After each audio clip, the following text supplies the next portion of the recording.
Para tener enemigos no hace falta declarar una guerra. Solo basta decir lo que se piensa. Martin Luther King. Hola a todos, soy Moisés Cota del Ángel, y bienvenidos a Resentimientos de México. En esta ocasión les hablaré sobre lo más relevante de la administración del presidente favorito de, casi, todos los mexicanos, de Andrés Manuel López Obrador.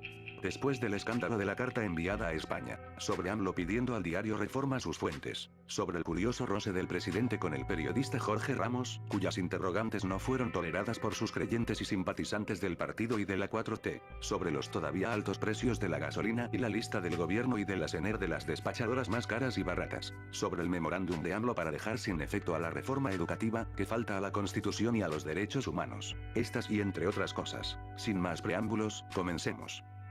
Sobre el gobierno de Andrés Manuel López Obrador. 2018-2024. El sexenio de la Cuarta Transformación morenista. Andrés Manuel, versus, la prensa fifí, entre otras cosas de Semana Santa, abril 2019. Mientras en todo el mundo fijaba su atención en el incendio de la Catedral de Notre Dame que ocurrió esta semana y la mayoría se siente triste por eso, en México ocurren peores cosas como asesinatos, robos, asaltos, violaciones, casos de corrupción, etc., que se olvida más pronto que monumentos destruidos. ¿Cómo estás, por ejemplo? Elba Ester Gordillo busca regresar al CENTE.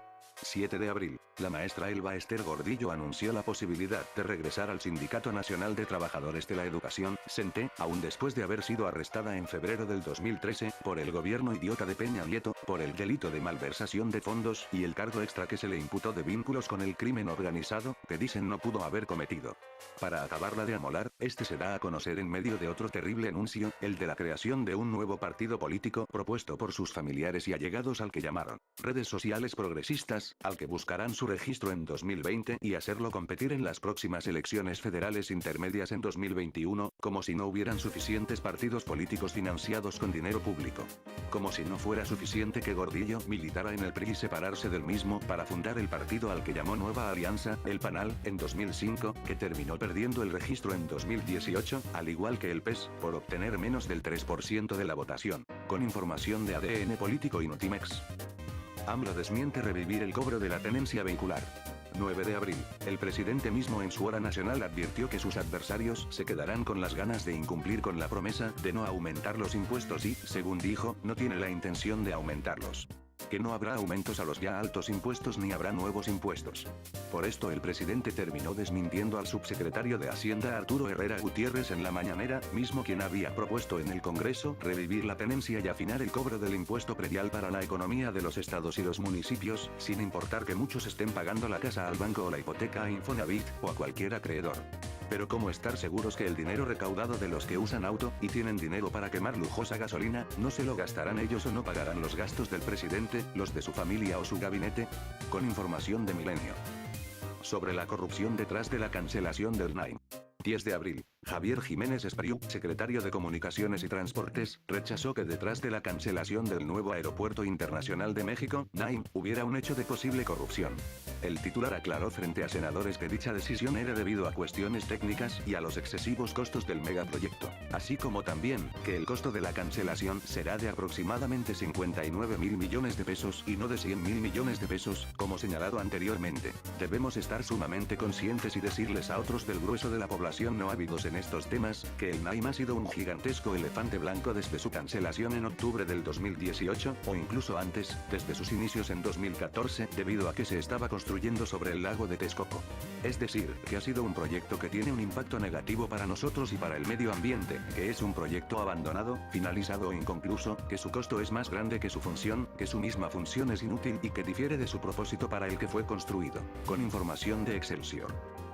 Sobre la reforma laboral que aprueban los diputados. 11 de abril. Después de discutir la reforma educativa en un dictamen pasado, ahora se discute la reforma laboral que contempla, se supone, las medidas de democracia sindical, la negociación colectiva y justicia laboral. Cuando la reforma que recogió AMLO de la anterior administración, así como todas ellas, contempla todo lo contrario y ha estado favoreciendo más a las empresas y a los sindicatos. Pero en este dictamen se esperan algunas modificaciones para que los trabajadores dentro de un sindicato puedan elegir democráticamente a su líder sindical por medio de un voto libre y secreto. buscará que la negociación de un contrato tenga la representación de la mayoría y a consideración de todos los trabajadores en la misma votación. Dicha reforma busca crear el Centro Federal de Conciliación y Registro Laboral sustituyendo las funciones actuales de la Junta Federal de Conciliación y Arbitraje. Por otro lado, ¿qué nos garantiza que con esta reforma a la reciclada reforma laboral del presidente AMLO no se reelegirán líderes charros como Deschamps, Víctor Flores, o que no volverán posiblemente al poder sindical como Elba Ester Gordillo? Entre otros líderes saurios.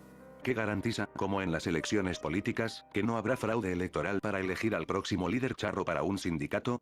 ¿O qué garantiza que no habrá más trucos y corrupción detrás de las buenas intenciones del tabasqueño? Con información de Reforma y El Mañanero Diario. Sobre el asesinato del exsecretario del Estado Mayor Presidencial de Enrique Peña Nieto. 17 de abril, en el condado de Sayavedra, en el Estado de México, en un aparente robo a casa-habitación, el teniente coronel Sergio Armando Hernández Vega, secretario particular del general Roberto Miranda y último jefe del Estado Mayor Presidencial, fue asesinado en la madrugada de este miércoles. De acuerdo con los peritos, según Grupo Imagen, la víctima contaba con lesiones producidas con arma blanca. Según la información de esta empresa y de Excelsior, Hernández Vega solicitó su retiro anticipado del ejército mexicano, así como su general, una vez disuelta el Estado Mayor Presidencial por la administración de AMLO, para dedicarse a actividades privadas. ¿Cuáles? Es lo que no detallan. Pero su esposa, quien identificó el cadáver del teniente coronel, se dedicaba al negocio de bienes raíces y que había usado el departamento como casa de descanso donde fue asesinado. El móvil fue ejecutado en el mismo departamento y lo más curioso es que entró con sus propios agresores sin mostrar una pizca de sospecha, esto basado en el testimonio de los vecinos, quizá siendo llevado y amordazado, porque según la declaración de su esposa, no llegó en su automóvil. Se presume por otras versiones que el asesinado se resistió al asalto, pero tan fácil entraron a su casa para tan solo asaltarlo.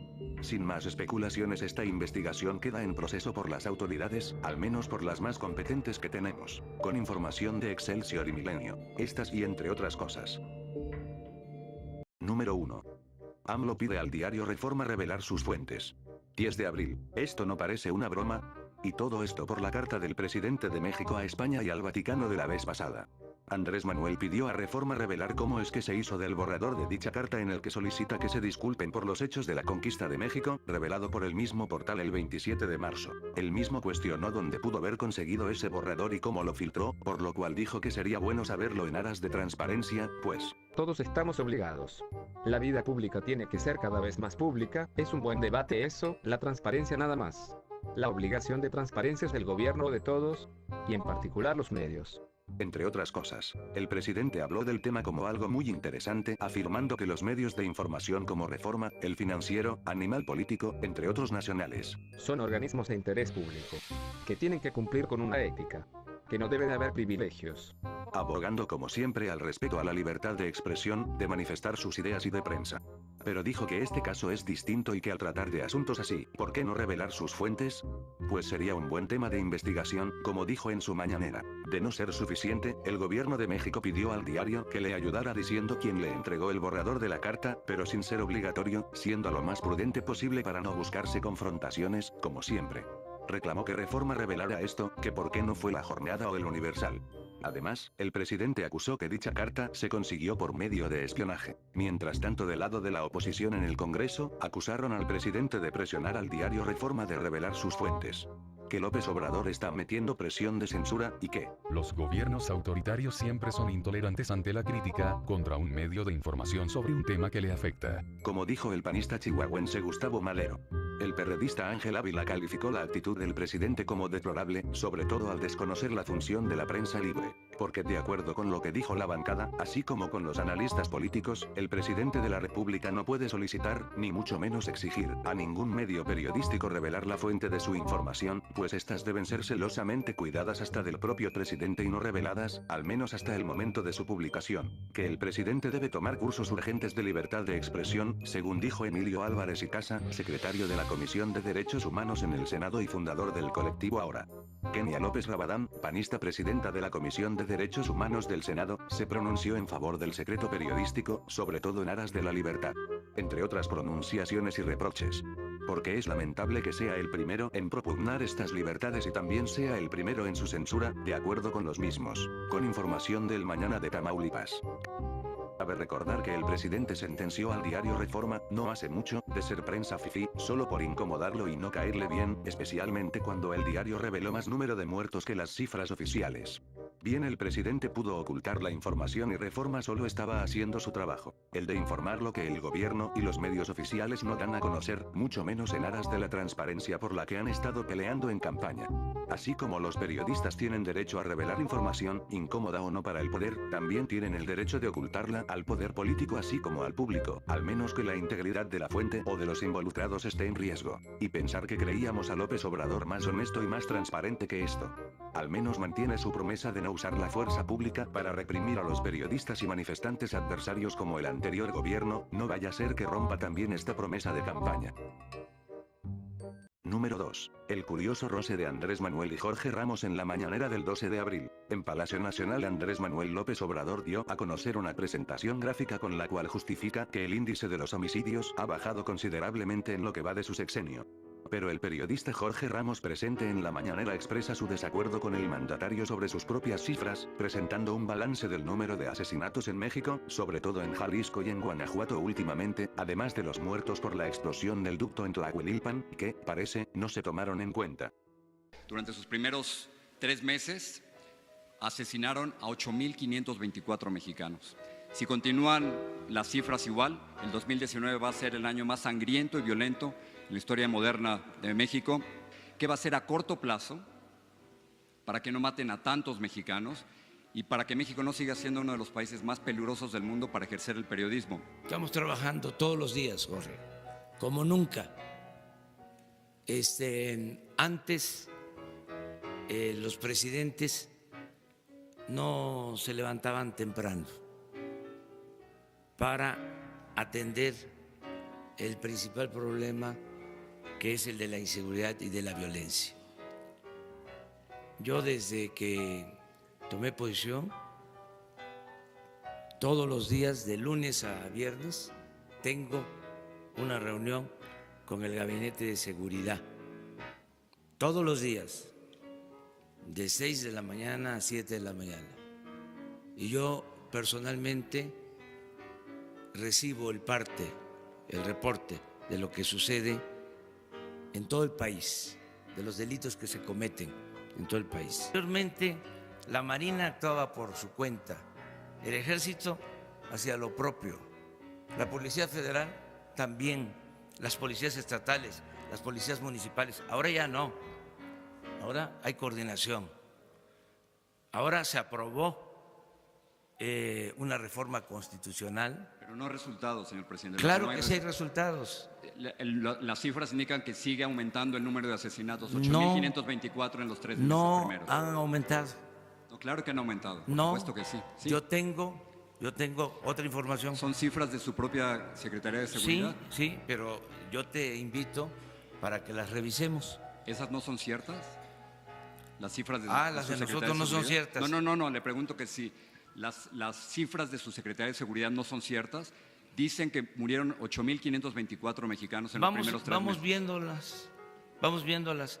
Yo no te voy a decir, porque no me gusta decir mentiras. A ver, ¿por qué no pones la gráfica del promedio diario? Ese recuadro. A ver si coincide con tus datos. No sé cuántos, no alcanzo a leer desde aquí. Diciembre, enero 75, febrero 83, marzo 77.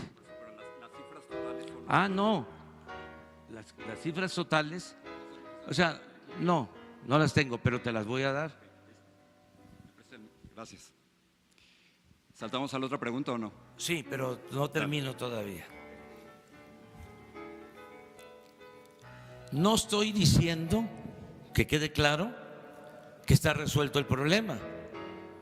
Lo que estoy diciendo es que hemos mantenido los niveles que existían anteriormente. El presidente a su vez discrepó con Ramos. Pero la información de Ramos difiere por entero a la información oficial, ya que presenta mayor número de homicidios que la del Ejecutivo. Debemos estar de acuerdo con él cuando dice que son demasiados militares para una simple guardia civil, que ahora es militar. El presidente hizo pasar al frente al periodista Ramos para revisar juntos, o volverle a mostrar, los resultados obtenidos según las cuentas del mandatario y su gabinete de seguridad, como tratándose del burro de la escuela. Les aclaró a todos en la conferencia, en especial a Ramos, que el problema de la inseguridad y de la violencia no están resueltos y tomará algún tiempo los resultados, especialmente los buenos. Al menos esa era su intención, además de prometer que no atentará contra la libertad de expresión, especialmente después de haber pedido al diario Reforma revelar sus fuentes, lo que le reprocha Jorge Ramos en la mañanera, porque su gobierno no es una dictadura, según dijo AMLO. Ojalá esta promesa no se vuelva una mentira o una contradicción contra Andrés Manuel y a su 4T, y sobre todo, que este gobierno no termine siendo una dictadura como la del soberano de Venezuela, Nicolás Maduro. Y al terminar el evento, algunos asistentes se tomaron una selfie con el periodista Jorge Ramos. Con información del Universal. Las mañaneras del señor presidente, por lo regular, suelen ser más complacientes todos los días, sobre todo cuando los presentes solo le dan por su lado, creyendo en todo lo que dice, sin cuestionarlo. Pero la mañanera de este viernes fue esta vez inusual. Hay equivocaciones, metidas de pata, y sin faltar las pifías, en las decisiones de su propio gobierno, como las que ya vimos durante estos 5 meses, y es lo que muchos de sus admiradores se rehúsan ver. La palabra del presidente no debería convertirse en un dogma religioso como la de un predicador para que no sea cuestionado y criticado, sobre todo cuando AMLO fue levantado por sus votantes y fanáticos como un mesías. El roce que tuvo Jorge Ramos con el presidente de México, Andrés Manuel López Obrador, se volvió el nuevo tema de espectáculo en el país, pero también motivo de rabia e indignación para los creyentes y defensores del tabasqueño y de su prometida cuarta transformación, tanto que los más jóvenes y troles decidieron tundearlo en las redes sociales para mostrarle su desprecio y tildarlo de chayotero, payaso, derechairo, lamezuelas, periodista vendido, entre otros insultos y bromas pesadas. Cuando realmente no sabemos si periodistas reciben aún dinero del gobierno para que hablen bien del presidente o el chayote, puesto que sigue habiendo medios oficiales y canales de YouTube con discursos gobiernistas del lado de AMLO, que trabajan para él de a gratis. Jorge Ramos Ábalos es periodista y escritor mexicano residente en Estados Unidos que se desempeña como presentador en el noticiero de Univisión, y que transmite en Estados Unidos a 16 países en Latinoamérica. ¿No será que solo quiso información de primera para su noticiero casi universal? Porque no por nada la escolta de Donald Trump lo expulsó de su conferencia en agosto del 2015 cuando buscaba votantes en Iowa para las elecciones en 2016, queriendo Ramos desenmascararlo y revelar quién era realmente, lo que ya sabemos, y preguntarle sobre la polémica propuesta de la inmigración. De acuerdo con CNN, a Ramos no le tocaba el turno de hablar cuando se puso de pie y no quiso sentarse. No por nada el tirano de Venezuela, Nicolás Maduro, lo deportó de ese país de regreso a Miami, luego de frustrar una entrevista con el periodista y arrestarlo junto con todo el equipo de Univisión en el Palacio de Miraflores a finales de febrero del 2019. BBC News Mundo. Si no desafías a la autoridad, si no desafías el poder, entonces ¿cuál sería la razón verdadera de ser un periodista? He ahí la frase de Ramos.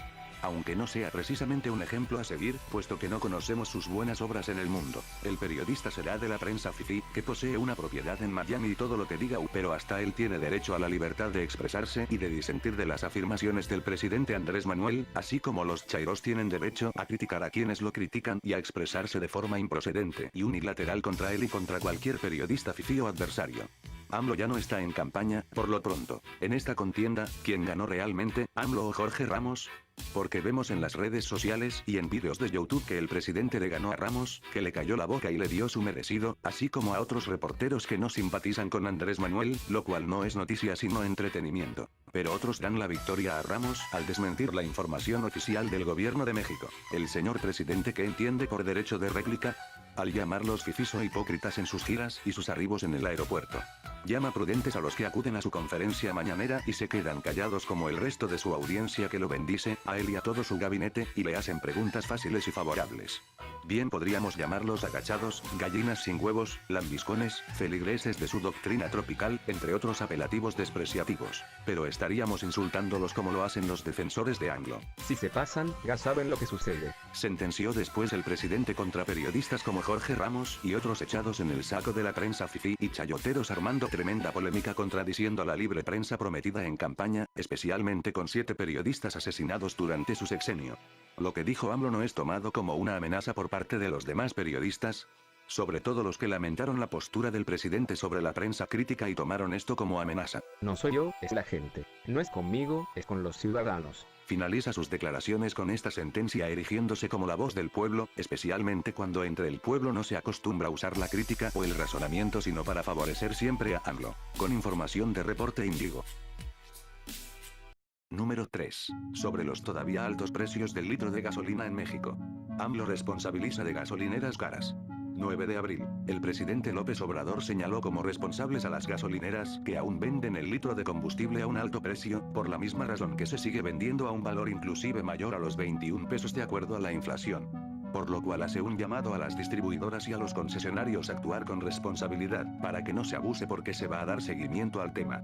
Tomando en cuenta que las gasolineras transnacionales se han beneficiado con el oro negro privatizado gracias a la reforma energética del idiota de Peña Nieto y aprobada por el vendido Congreso. Y pueden vender el litro del petróleo que solía ser nuestro al precio que se les venga en gana si así lo desean, o de acuerdo con la inflación que subirá más el precio de estos energéticos. Recuerdo también haber hecho un video sobre la reforma energética. En su primer llamado a los concesionarios, el mandatario les pidió su ayuda con una convocatoria amigable, casi tratándose de una sugerencia, en un exhorto fraterno, en especial a los dueños de hasta 500 gasolineras en el país, no estando conscientes de lo que está sucediendo, pero enriqueciéndose ellos y al gobierno con los altos precios desde el sexenio de Peña Nieto. En la mañanera, dijo que en su gobierno se planea la creación de estaciones de servicio para la venta de gasolina, más barata para los consumidores quizá, en caso de que el plan implementado de hablarles bonito a los encargados de los concesionarios fracasara, lo cual es probable. Si no funciona este mecanismo que creo que va a funcionar para lograr el propósito de que no haya aumentos, entonces pensaríamos en crear nosotros un grupo de estaciones de venta en el país, no muchas, las suficientes como para que en esas estaciones se venda a precio justo. Indicó AMLO exactamente. Ahí mismo dijo Arturo Herrera, subsecretario de Hacienda, que el aumento al precio del combustible es debido a las políticas de venta dentro de las estaciones de servicio. En marzo, los márgenes capturaron 63% del estímulo, es decir, de cada peso de estímulo que el gobierno otorga, 63 centavos se lo quedan las estaciones de servicio y 37 centavos son como beneficio al consumidor. Es decir, que las gasolineras venden el litro a su criterio y a su conveniencia, y no de acuerdo a la inflación o de acuerdo al margen de utilidad presentada por Hacienda. En pocas palabras, que el gobierno no tiene nada que ver con el aumento a los energéticos, habiendo aún una reforma que no los dejará mentir. Por otro lado, el mismo gobierno y la Secretaría de Energía presentaron una lista de gasolineras donde se puede vender la gasolina más barata, con ayuda de aplicaciones móviles o apps, así como el presentar en la mañanera cada lunes los nombres de las distribuidoras que la venden más barata o más costosa, como tratándose de una lista blanca y una lista negra. Además, de acuerdo con su lista, la concesionaria estadounidense Shell resultó ser la que vende el litro de gasolina más cara en México, a 20 pesos y 23 centavos la Magna y 20 pesos y 81 centavos la Premium, casi a los 21 pesos. Pero en otras gasolineras Pemex se vende a igual precio o un poquito más caro, por ejemplo en las de Baja California Sur, en donde no hicieron falta también las transnacionales que la venden aún más cara. Y en cambio, Petro-7 vende la Magna en 18 pesos y 74 centavos y la Premium en 20 pesos y 35 centavos. Lo que para el presidente es más barato, cuando antes de la reforma energética tan solo costaba 10 pesos el litro de Magna y a 12 pesos el Premium. El mandatario justificó que las gasolineras como las de la comunidad de La Yesca en Nayarit elevan sus precios por estar muy retiradas de los centros de abastecimiento de Pemex, donde bien podrían perforarse ductos, y que las de Tuxpan son más baratas por ser las entradas de gasolina importada. Con información de W Radio y El Sol de México. Pero las gasolineras mencionadas en la lista de las más baratas no aumentarán sus precios luego de unos cuantos días y las más caras no aumentarán aún más los precios. ¿Y qué nos garantiza que el presidente no aumentará los precios, rompiendo otra de sus promesas del 1 de diciembre? Al parecer la reactivación de las viejas refinerías y construcción de las nuevas tardarán un poco, si no es que más de 5 años de este gobierno. Demasiada belleza que el presidente lograra bajar los precios de la gasolina al llegar los primeros días de enero de este año con tan solo decretarlo, pero los bajos precios llegaron solo a la franja fronteriza unos cuantos días. Los precios siguen altos por una buena razón y no solo para enriquecer a las estaciones gasolineras nacionales y transnacionales. Esto no beneficia al gobierno actual, pues muchos culpamos al anterior gobierno de esta traición a la patria y ahora se culpa solo a las gasolineras por sus altos precios, especialmente cuando varias estaciones dejaron de proveer desde a mediados del 2017. Al menos, nos proporcionó una lista de los que venden más caro y más barato el litro de gasolina, mientras duren las buenas intenciones del gobierno de la 4T. Número 4. Sobre el memorándum de AMLO para dejar sin efecto a la reforma educativa. Falta a la Constitución y a los derechos humanos. 16 de abril. El presidente de México firma un memorándum que manda al secretario de Educación Esteban Moctezuma, a la secretaria de Gobernación Olga Sánchez Cordero y al secretario de Hacienda Carlos Ursúa, con el fin de detener y poner punto final a la reforma educativa, mientras que la nueva reforma se resuelve en el Congreso. En el memorándum se recomienda a su gabinete que se reincorporen a los maestros cesados por esta reforma a sus salones de clase, que se liberen a los docentes y luchadores sociales injustamente encarcelados, pese a los daños hechos por las protestas como en el caso de Nochixtlán en 2016. Además, que se reconozca todo el daño causado por anteriores autoridades como el de una indemnización para familiares que perdieron la vida luchando por sus derechos, en el caso de los opositores a cierta reforma aprobada por el semianalfabeto presidente Enrique Peña Nieto. Tal memorándum, según el presidente, es como un amparo con aplicación retroactiva para dejar sin efecto las medidas implementadas en la reforma. El mismo indica que mientras el diálogo no culmine en un acuerdo, las otras instancias del Poder Ejecutivo involucradas dejarán sin efecto todas las medidas en las que se haya traducido la aplicación de la reforma educativa. Con información del Universal. Hasta aquí suena bien luego del anuncio del memorándum en la mañanera. Sin embargo, la oposición del PRI y el PAN no solo expresaron su acostumbrado desacuerdo con el presidente y con Morena, sino también presentaron argumentos para que el decreto presidencial no pueda realizarse. Las declaraciones de López Obrador sobre la reforma educativa son un absurdo y una bravuconada. A lo que debemos enfocarnos es a la calidad de la educación y de la evaluación docente. Tuitea Damián Cepeda, diputado del PAN. El PRI señala en un comunicado que el Ejecutivo no tiene las facultades para asumir la responsabilidad de otro poder de la República, que en este caso sería el legislativo. Dicho movimiento del Poder Ejecutivo lo justifica el partido como anticonstitucional, sobre todo siendo una reforma que lleva 6 años en rigor, con la pena. De acuerdo con la bancada del PRI en el Congreso, quien se encuentra con freno es el presidente y así lo establecen los artículos 49, 72, inciso F, y 89, fracción I, de la Constitución, rematando con el recordatorio de que Lázaro Cárdenas fue quien canceló la posibilidad de hacer lo planeado por AMLO, para así evitar los vicios del autoritarismo. Concuerda con el tricolor Juan Carlos Romero de la bancada del PAN, señalando que el presidente no puede abrogar una reforma de forma unilateral. Aunque es posible que él mismo esté confundiendo abrogar con derogar, según el diputado, y que si algo se va a abrogar tiene que tener una alternativa porque no se puede quedar en el limbo. Por su parte, la coordinadora del PRD Verónica Juárez Piña dijo mediante su cuenta de Twitter que no puede cambiar el estilo de gobernar violentando el Estado de Derecho. Querer anteponer un memorándum por encima de la Constitución es una acción además de ilegal, es un signo de autoritarismo. No sin la respuesta del morenista Pablo Gómez al tuit de la perredista en apoyo de su presidente. A quienes descalifican a López Obrador por el memorándum a 3 secretarios, les respondo que añoran el pasado, no ven que el estilo de gobernar ya cambió. El presidente señala por escrito la política que aquellos deban aplicar mientras que el Congreso emita un decreto. Tal vez la oposición añora en el pasado como lo dice Gómez, pero él añora el desacato a la Constitución mediante la ignorancia de las mismas leyes. En su gobierno se dijo que nada al margen de la ley y nadie por encima de la ley, y el presidente es el primero en faltar a sus palabras. ¿Qué les parece? Porque para poder pasar de largo al Congreso, Andrés Manuel tendría que tener en la palma de la mano los 3 poderes, las 3 divisiones de gobierno en solo uno, así como un rey, un tirano o un emperador. No vaya a ser que regresemos a la antigua división de los poderes. La nobleza, el clero y la plebe no tenía ningún poder antes de la Revolución Francesa. Con información de sopitas.com. Pero no solo la oposición desaprueba el memorándum del presidente, aun siendo la oposición menos idónea, pues es el PRIAN, sino que especialistas entre ellos abogados y académicos también. Ya que con esto AMLO ejerce un autoritarismo y una dictadura de ocurrencias, según se dijo. Porque un gremio de abogados acusa al presidente de faltar a la división de poderes, así como al Congreso, mientras la Comisión Nacional de los Derechos Humanos, CNDH, ruega al presidente pensar en los niños y en los jóvenes que serían afectados por el memorándum hecho fuera de la ley, aunque salieron más afectados negativamente con cierta reforma y con el modelo educativo neoliberal, que bien pudo haber sido más ilegal, pero fue permitida. Al tratarse de uno de los derechos fundamentales del individuo dentro de la Constitución, dice la CNDH, la educación no puede ser suspendida por ningún documento o decisión que esté fuera de las normas. La instrucción dada en el sentido de dejar de aplicar los contenidos constitucionales y realizar el manejo de diversos aspectos y cuestiones vinculadas a la educación mediante procedimientos y medios ajenos a los previstos por la Constitución, genera el riesgo de que se produzcan vulneraciones mayores a los derechos de niñas, niños y adolescentes. Nada debilita más al Estado de Derecho y a las instituciones que el hecho de que se promueva y ordene desde las instancias de poder el que la ley se desconozca, se incumpla y se deje de aplicar. Los derechos humanos solo pueden ser vigentes en un entorno de legalidad, donde se respeten las atribuciones y funciones constitucionalmente concedidas a autoridades y poderes. Por lo que Derechos Humanos hizo un llamado al presidente para apegarse a la Constitución y rectificar los términos del memorándum, al menos.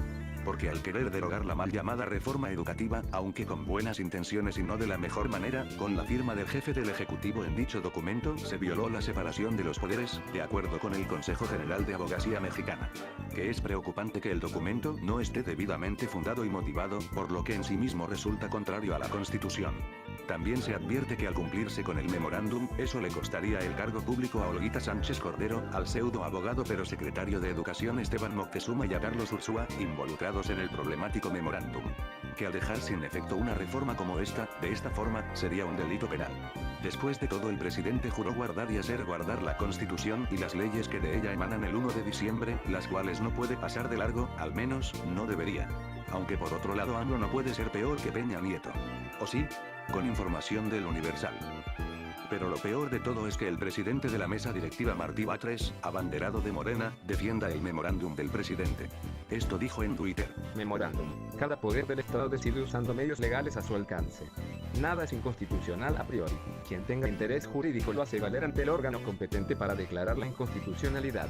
Si no la hay, la decisión seguirá teniendo validez jurídica. Agregó que los decretos presidenciales para asignar recursos públicos a instituciones educativas nunca fueron impugnados, por lo tanto, mantuvieron eficacia y validez jurídica. Bien pudo haber dicho Batres lo que dijo Paco Ignacio Caibó II en su toma de protesta en Fondo de Cultura Económica. Se las metimos y doblada. Obviamente le valió la inconstitucionalidad del mismo documento presidencial, no quedando otra alternativa a los legisladores, impugnar ante la Suprema Corte, donde puede haber ministros canales del presidente, pues está la ministra contratista esposa de Riobó, entre otros. O bien, no tendrá validez legislativa, pero sí jurídica, según Batres y los defensores del tabasqueño. Defendiendo la inconstitucionalidad del memorándum, ¿cómo es posible que se haga llamar abogado? Sobre todo desde un alto nivel, ganando más que el presidente, aunque no se extrañaría eso si tan solo fuera un político mediocre y corriente más. En pocas palabras, el presidente tiene que acatar mínimo los artículos 89 y 135 de la Constitución para poder dejar sin efecto, por fin, a la reforma educativa. Pero por lo pronto eso sería imposible, si no es que demasiado pedir, al parecer. A modo de conclusión.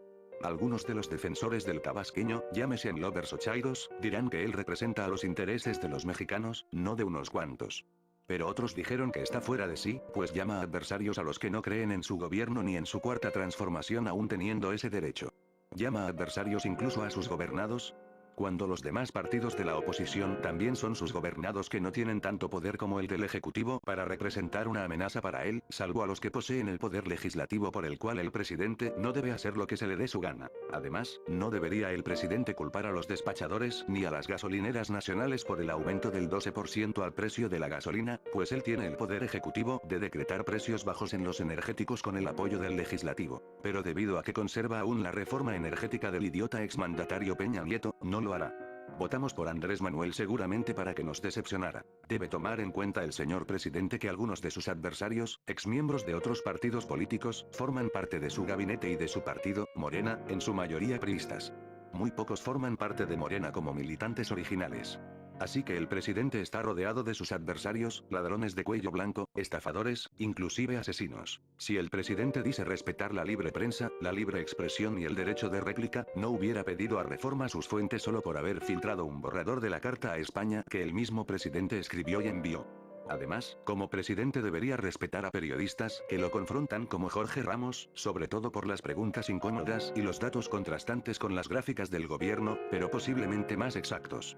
Ahora los seguidores y defensores del tabasqueño se burlaron de él y de muchos periodistas críticos con el gobierno en redes sociales, haciendo uso de los más bajos memes que se les pueda ocurrir. Si el presidente juró respetar la división de poderes, arribando al poder ejecutivo empezando su administración, no debió haber escrito el memorándum ordenando abrogar la reforma educativa pasando por alto la autoridad del legislativo y faltando a los derechos humanos, porque el anterior presidente logró que las reformas sean más difíciles de derogar con ayuda de la mayoría priista y panista en el Congreso de aquel entonces, antes de que prianistas chapulinearan a Morena. Si la mayoría del Congreso es morenista, ¿por qué pasó por alto aún así su autoridad? Mientras el presidente dice que el número de homicidios en el país no han aumentado, tratando de desmentir a la prensa fifí, ocurre este Viernes Santo una masacre en Minatitlán, donde 3 hombres abren fuego irrumpiendo una fiesta y ejecutan al menos a 13 personas, entre ellos un bebé de 1 año. ¿Dónde está la seguridad de la Guardia Nacional cuando se le necesita? De no ser realmente el gran problema de la inseguridad en todo México. ¿Qué hicimos mal, o qué no hicimos, para merecer tanta inseguridad y tantos soldados en las calles? ¿O será México el país equivocado en el que pudimos venir a vivir? ¿Es demasiado pedir seguridad nacional de forma condicional? ¿O será que este y el bienestar de todos los mexicanos y los creyentes de la 4T solo son promesas que AMLO se dará el lujo de no cumplir?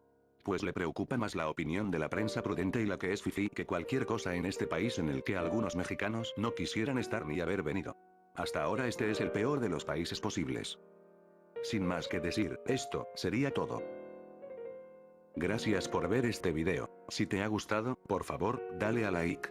Comparte y suscríbete a mi canal para ver más vídeos sobre la Cuarta Transformación. Es gratis y voluntario. Además, activa la campanita para recibir notificaciones de mi nuevo video. Nos vemos en otro video, en la siguiente parte del gobierno de Andrés Manuel. Hasta entonces.